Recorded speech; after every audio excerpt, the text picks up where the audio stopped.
আর বর্তমান জরিপে দেখা গেছে মুসলমানের সংখ্যা প্রায় 10% হয়ে গেছে। এই যুবকরা শোনো, তুমি তো ইসলাম ছেড়ে মডার্ন হতে চাও। ইউরোপে যারা মডার্ন হয়েছে তারা ইহুদি খ্রিস্টানদের ধর্ম ছেড়ে ইসলাম গ্রহণ করতেছে। আমি পত্রিকায় দেখেছি রাশিয়াতে প্রতিদিন এই পরিমাণে মানুষ ইসলাম ধর্ম গ্রহণ করতেছে। রাশিয়ার সরকার ভয় পাইতেছে এইভাবে চলতে থাকলে 20 বছর পরে এই রাশিয়া চলে যাবে মুসলমানদের দখলে। মুসলমান জোর করে দখল করে না, বরং যারা দখলদার তাদেরকে মুসলমান বানিয়ে নেয়।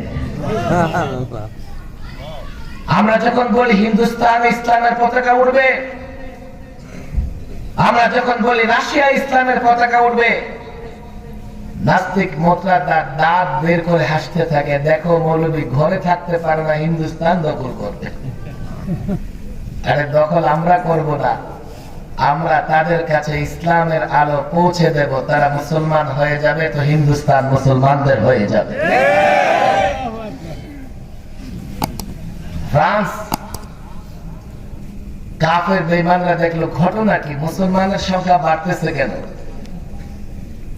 আর এইভাবে যদি মুসলমানদের সংখ্যা বাড়ে তাহলে তো এই দেশ আবার মুসলমানদের দখলে চলে যাবে। তারা অনেক গবেষণা করে দেখলো কারণ একটাই, ফ্রান্সের যুবকরা মুহাম্মদের জীবনী পড়ে, জীবনী পড়ে তারা বুঝতে পারে যে শান্তি মুহাম্মদের জীবনেই আছে, আর কোথাও শান্তি নাই। তো তারা বাধ্য হয়ে ইসলাম ধর্ম গ্রহণ করে মুহাম্মদের আদর্শ গ্রহণ করে। কথা ঠিক না বেঠিক? আমি জানি গ্রাম হলেও এলাকায় যথেষ্ট শিক্ষিত মানুষ আছে, আমার যুবকরাও বুঝে। আমি একটু সূক্ষ্ম কথা বলতে চাই আপনাদেরকে বুঝাবার জন্য। কদিন আগে বাংলাদেশে একটা স্লোগান হয়েছে না, ধর্ষকের ফাঁসি চাই। আপনার কষ্ট হইতেছে? ধর্ষকের ফাঁসি চাই স্লোগান হয়েছে কিনা? আচ্ছা, ফাঁসি দিলে বুঝি ধর্ষণ বন্ধ হয়ে যাবে? তাহলে ফাঁসি চাইছেন কেন? আরে ভাই, আমি বলি কি, ধর্ষণ না করতে পারলে গলায় ফাঁসি নিজ থেকেই নিয়ে নেয়।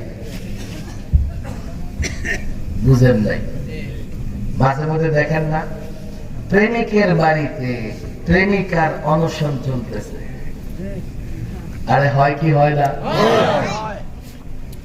পত্রিকায় দেখবেন প্রেমে ব্যর্থ হয়ে বিষ খেয়ে ফেলেছে। খায় কি খায় না?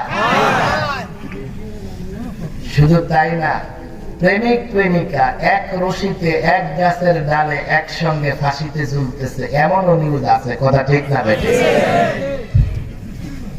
তাহলে প্রেমে ব্যর্থ মানে কি? জেনা ব্যভিচার না করতে পারলে এইসব কাজ করে। তাহলে ফাঁসি তো ধর্ষণের শাস্তি হতে পারে না। আল্লাহু আকবার বল। ইসলাম এবং রাসূলুল্লাহ ধর্ষণের যে শাস্তির বিধান রেখেছেন,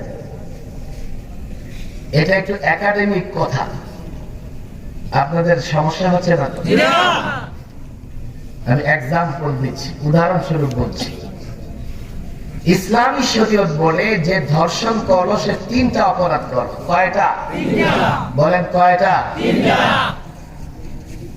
1, সে জবরদস্তি করেছে। কথা ঠিক না বেঠিক?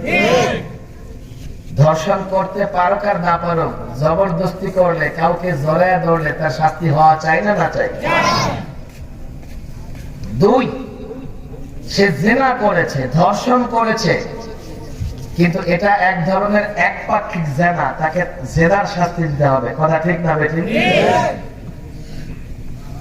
3, আমাদের মুসলিম সমাজে যদি কোনো পুরুষ কোনো নারীকে বিয়ে করে তো তাকে মহারানা দেওয়া লাগে। লাগে কি লাগে না? কথা কয়েন না?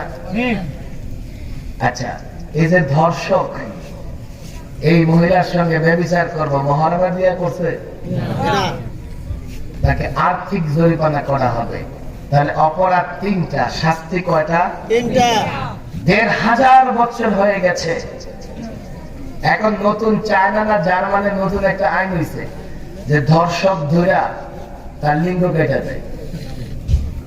আবার আরেক দেশে দেখলাম যে ধর্ষক ধরে একটা এমন মেডিসিন দেয় তার যৌন শক্তি শেষ হয়ে যায়।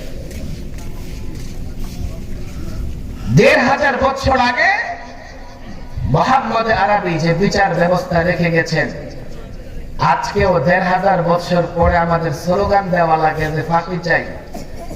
এমন কোন আইন তারা পৃথিবীকে দিতে পারে নাই যে আইনে ধর্ষণের একটা সঠিক বিচার হবে। কথা ঠিক না বেঠিক? এখন ইউরোপিয়ানরা যখন দেখে, আমি অনেক লম্বা আলোচনা করা লাগে এই দিকে গেলে, যেহেতু আলোচনা তুলে ফেলেছি একটু লম্বা হবে, কষ্ট হবে না তো? ছাত্র আলেম ওলামারাও আছে এখানে। এক ইংরেজ মুসলমানরা একটা কিতাব পড়তেছে, পড়ে আর দেখে যে হাঁচি দিলে কি বলা লাগে? দুর্বল কেন? কি বলা লাগে? আপনি যদি শোনেন কেউ আলহামদুলিল্লাহ বলছে, তার জবাবে কি বলা লাগে? আবার যে আলহামদুলিল্লাহ বলেছে ইয়ারহামুকাল্লাহ শুনে কি বলা লাগে?